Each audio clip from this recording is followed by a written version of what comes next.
So it's been a few days since I've last done anything. I got really sick being this week. So it is actually Thanksgiving morning and they're in the house doing stuff. So I figured it's a good time before all the hecticness starts. I would come out here and do a little work. So I'd originally talked about spraying this part of the firewall and bed liner. I since changed my mind. I just hit some of the rusty spots with the Cheek Poker 9000 and just hit it with some black spray paint. I decided to do that just to kind of keep with that whole shitbox look, I guess you want to say.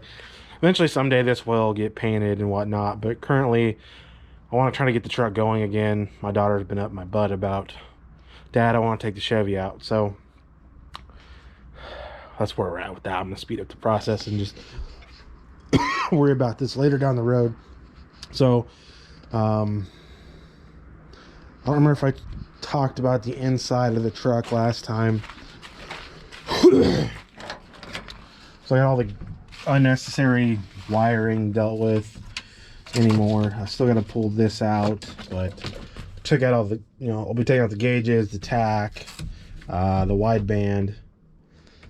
So that'll make it look relatively stock, other than having, eventually I'll have the Holly dash over here, but we'll go over that once we get into the wiring side of things. So that being said, we're going to, once I clean all this hectic mess up, we're gonna put on the new flywheel. So let me go get that, and I'll talk about, and I'll get the motor mounts, and we'll talk about what I've decided to use. All right, so we're gonna start off motor mounts first. These are, I think I paid $30 on eBay. Low Star. It's the part number. I'll leave a link in the description below. They're okay. I mean, I've seen, they're probably just as great as any other knockoff mount. I mean, there's a little bit of slag, but for $30 it comes with the bolts to the block, which I don't think I'll use those because those seem excessively long, and then the through bolts for the motor mount. And then I am going to be using a 4L80E flex plate and flywheel spacer.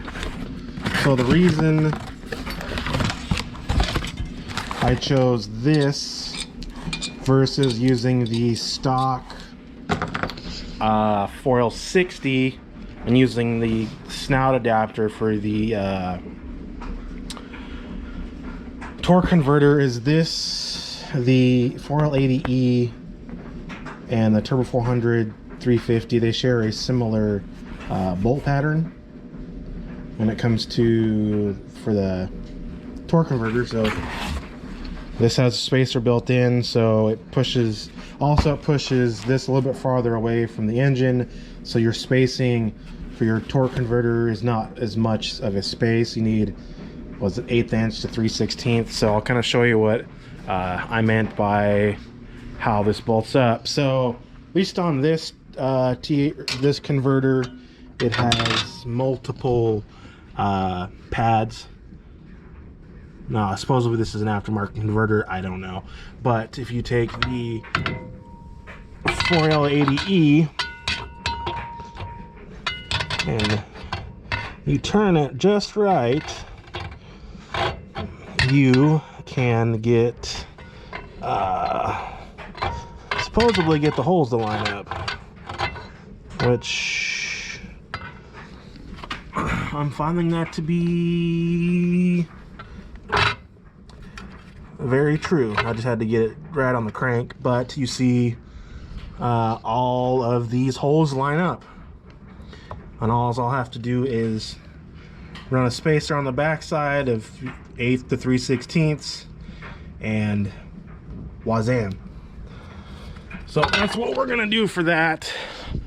I know the spacer has been done a million times, but you gotta slot out the holes on the 4L60 and yada yada yada. So this is the route I'm gonna go with. I think it was like $89 or $100. I'll link this down below too. I think this is just the simpler, it's not necessarily the cheapest way to go, but it'll work. And then there is some, I've seen some reading online, I don't know how true this is, but this is a 4L80E converter, not necessarily a 6.0. I guess some of the 6.0s came with the 4L60E style converter, depending on what it came in. I cannot necessarily confirm that, but that's what I've read, so take that with a grain of salt.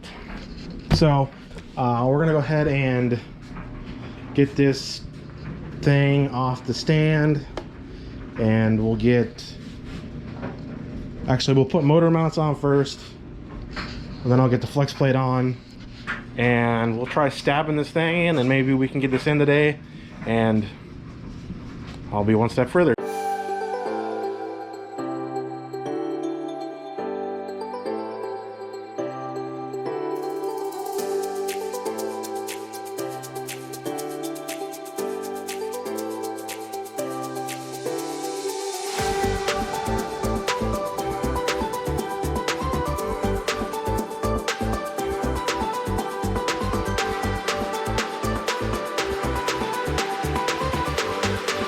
Alright, so here's the motor mounts.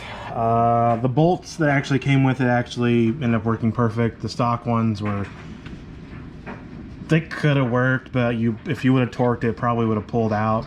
So I'm just leaving them, you know, half finger tight, so I can still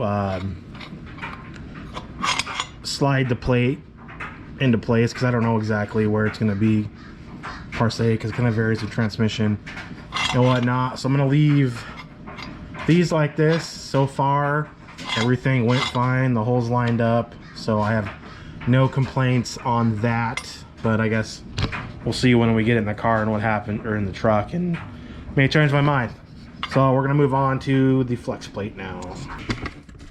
Hope that's a little bit better. All right, so got the 4L80E flex plate. Hoping I can put this on with the hinge on the stand.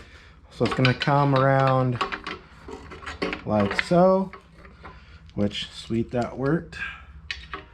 And then I'll get one bolt started. That one. This came with new hardware because I've finding out that GM uses a lot of stretch to yield stuff, unlike a lot of the Japanese stuff is reusable. So this came with new flex plate bolts. Crank over by hand a little.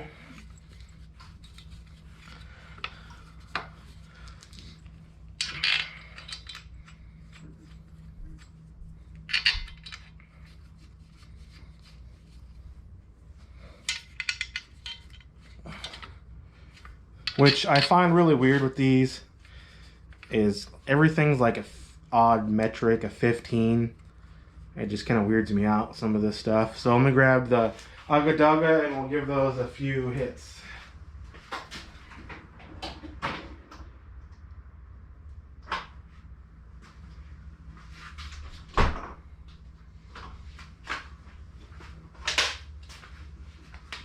And yes, I do plan on torquing these.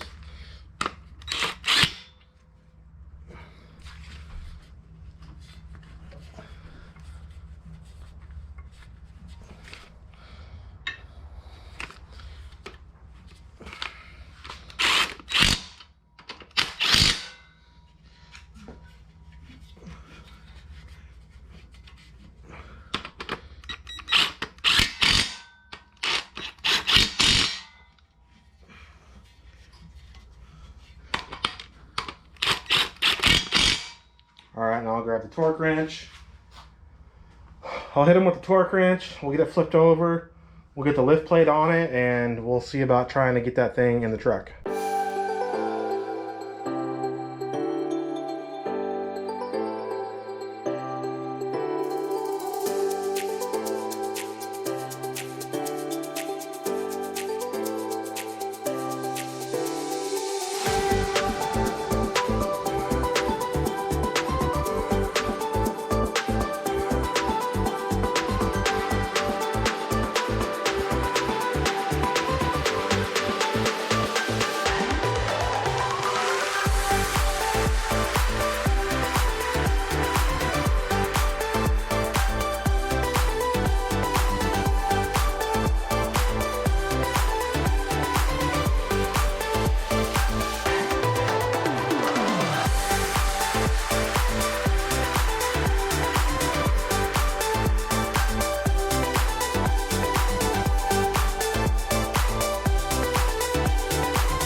drop this down a smidge.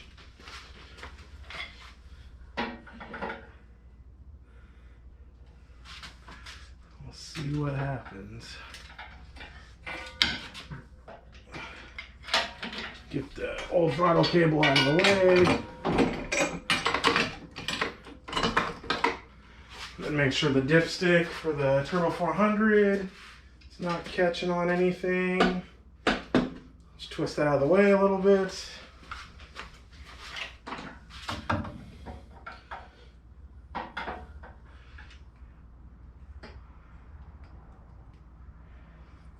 Dun, dun, dun, dun.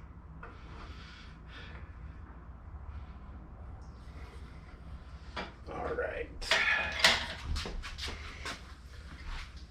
Hold the vacuum line.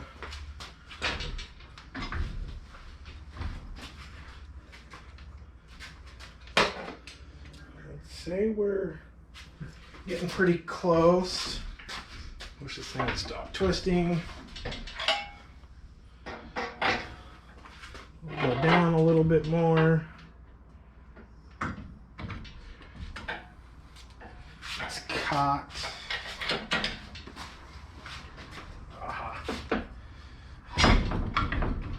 This motor mount plate.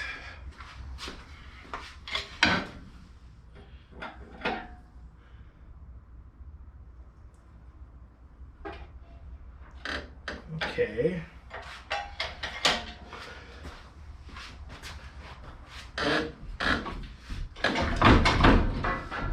So I think the transmission needs to come up just a smidge bit more.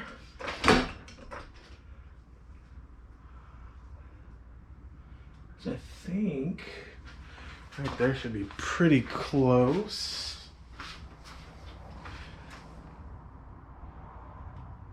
Oh, okay. Well, no, I take that back.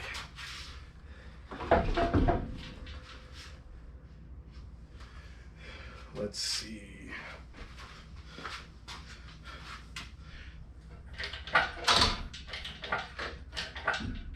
I'm gonna get this motor mount bolt in first.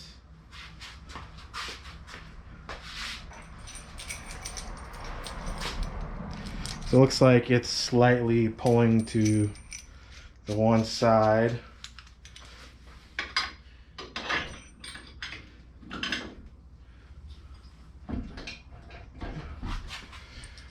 Move you guys out of the way.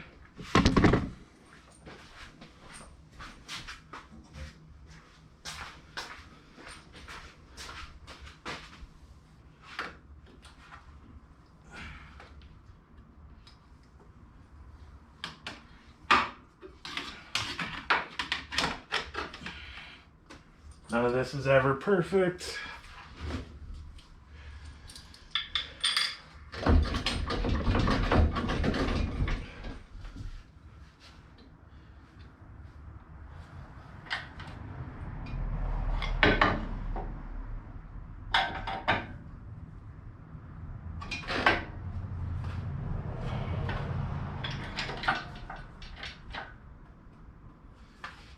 Let me get the persuader.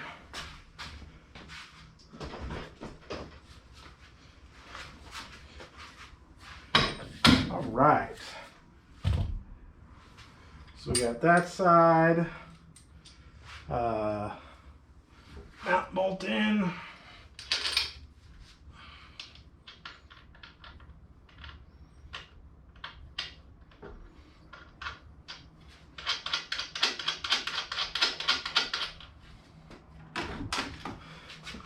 Give you guys a real quick view of what we got going on here. So I got this side bolt in. That's there. Hopefully with a little bit of persuasion we'll get the bell housing bolted up, which shouldn't be a problem. This side we just got to drop the engine a little, and then like I said, it's kind of twisted. Needs to come down a little bit, so we'll see what that does here in a second.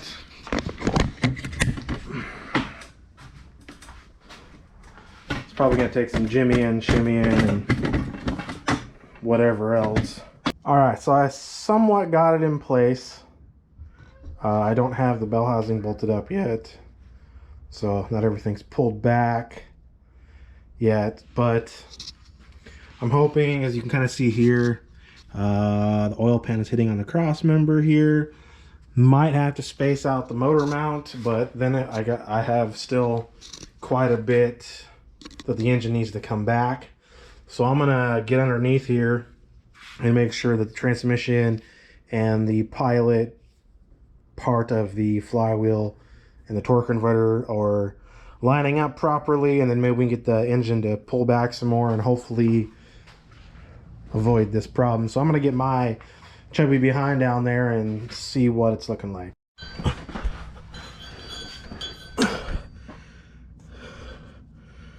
All right, so this is kind of the dilemma. The engine is definitely not far enough back, so I think it's getting caught right there. Also hook the engine hoist back up and we'll see if we pull some tension. I think it's gonna line up just fine. So let me find my way back up there and we'll hook the cherry picker back up and see if we can get this thing to rotate a little bit. All right, so I can't find my flashlight, so I'll use my Snap-on or Matco headlamp, but I jacked it up. Let me put this on my head. So I jacked it up a little bit, and sure enough, it slid right into the dowels on that side. And the same over here. I know it's kind of hard to tell. Slid in. So what I'm thinking is going to have to happen is it's still really close right there on the pan. So I'm going to bolt this together, and I think I'm going to have to do like a 1/8 inch spacer on both sides, or maybe I can get away with just one side. It's probably doing on both to lift the engine a little bit. So I'm going to get these bell housing bolts in, and we'll see what it's gonna have to happen. What's gonna have to happen. I would like to point out I bought, so I wasn't sure if the factory motor mount bolts would work, because they kind of look like this if they were going to be long enough, which they are, but I bought up just bell housing bolts off eBay, symmetric set, just in case, because I wasn't sure. I'll drop a description below.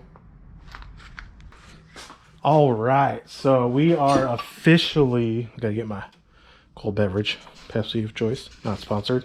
We are officially 5.3 swapped. So I got one more bell housing bolt I just noticed I need to put in still, but the mounts are in, nothing's tight. I'm still debating if I want to go get a couple washers. Let me grab my handy dandy flashlight again, and we'll I'll just use this. So I still have a little bit of touching right there, so I figure with like an 1/8 inch spacer that'll bring me up enough, and that should clear the accessory drive, which that'll be something I should see next. Maybe I need to order a bracket. I mean, plenty of people use the stock stuff, but bolted up to the Turbo 400, no problem. So I'm going to, it's Thanksgiving, I'll go see if auto parts store is open and grab some washers, and we'll get those slapped in, everything tightened. We'll probably call that a day. So I'm gonna go get some washers and we'll see how far we get. All right, as shocking as this may sound, none of the auto parts stores are open to get washers, which I figured one of the big box ones would have been open today, but apparently they're not. So, excuse me, I guess we'll come back at this tomorrow. All right, so we're back. It's still Thanksgiving night, and still didn't get the washers. I did get the alternator bracket, painted up, pulled the pump off, sprayed it with some Duplicolor aluminum, and hit it with some clear coat. It's more just to make it look better, in my opinion. Got the other small block on the stand. We'll get tearing into that here soon. And then this is just sitting out here. It's 9 o'clock at night, and I think that's right. Oh, oop, still there. I think this is where we're gonna end off the video for this part for right now. So hope you guys are enjoying this. You know, I'm having a blast kind of doing this. I've never really done this kind of American swap before. I've done plenty of the domestic or import stuff, but I'm having fun with this. So I'll see you guys later. Stay tuned.